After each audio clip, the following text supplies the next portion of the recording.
Welcome to Learn the Sky, your online resource for learning about the constellations and how to find them. If you're new to this channel, be sure to click the subscribe button and hit the bell for notifications about new videos. Learn the Sky is also on Patreon, so if you'd like to support this channel, the link is listed below. And finally, if you would like to study the sky in greater detail and need a guide, visit learnthesky.com to learn more about our online classes we offer. Welcome, my name is Janine, and in this video we will learn about the constellation known as Ursa Minor, also sometimes called the Little Dipper. Ursa Minor is an ancient constellation, and it's an important one to know.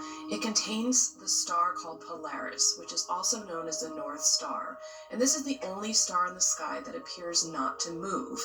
Knowing the location of this star can be very helpful for navigational purposes, since it always indicates where the northern direction is. Ursa Minor is an ancient constellation, and the earliest records date back to the ancient Babylonians. It's recognized in many cultures throughout human history. The name Ursa Minor is Latin for lesser bear, and in the 2nd century it was included in Ptolemy's 48 constellations, and is now counted among the 88 modern constellations. This constellation is so important because it contains Polaris, the North Star. And this star, right here, does not appear to move in the sky. And it's also often called the Little Dipper, which is technically an asterism, not its true name. But we can use the Little Dipper because that's certainly what it looks like.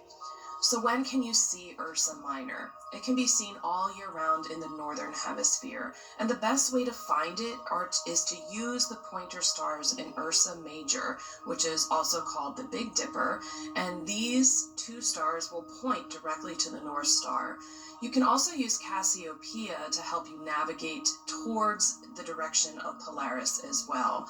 Sometimes this constellation can be challenging to see because as you're looking at this picture, 3 of the stars are pretty bright of 2nd magnitude, but the other 4 stars are pretty faint. So sometimes when you're looking at it, you can really only see 3 stars out of the 7 that makes up this star pattern. Let's examine one of the more famous legends about Ursa Minor that comes from Roman mythology. It's about a woman named Callisto and her son Arcus. Jupiter, the king of the gods in Roman mythology, lusted after a woman named Callisto, and Callisto had a son named Arcus, and Jupiter's wife, Juno, believed that the son was Jupiter's. So Juno transformed Callisto into a bear so Jupiter would no longer desire her. Arcus encountered his mother in bear form while he was hunting in the forest, and he nearly killed her.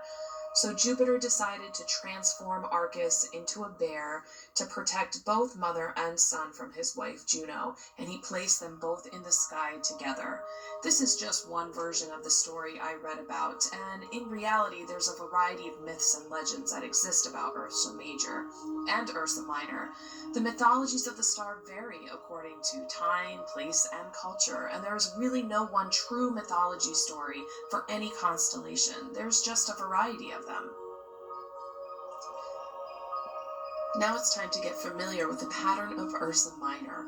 So here is the official star map of the constellation Ursa Minor, and you can see it contains 7 stars in the pattern, but remember constellations are really like borders of countries, so all the stars that fall within this white section are part of the constellation.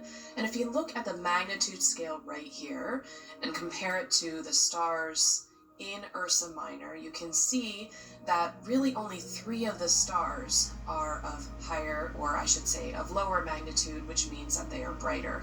The other 4 stars are pretty faint, so this can be challenging when you're looking for Ursa Minor.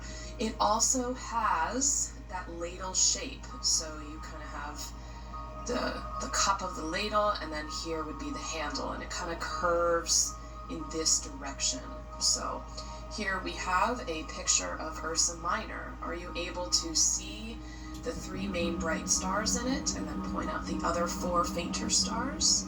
Here's what Ursa Minor looks like. And right here, this is Polaris, that star that's oriented over the North Celestial Pole, which in turn makes it appear not to move. Let's get some more practice. So here again we have Ursa Minor. Can you point out that ladle shape, the dipper shape? So right here we have these 4 stars, and then the handle curves upward towards Polaris.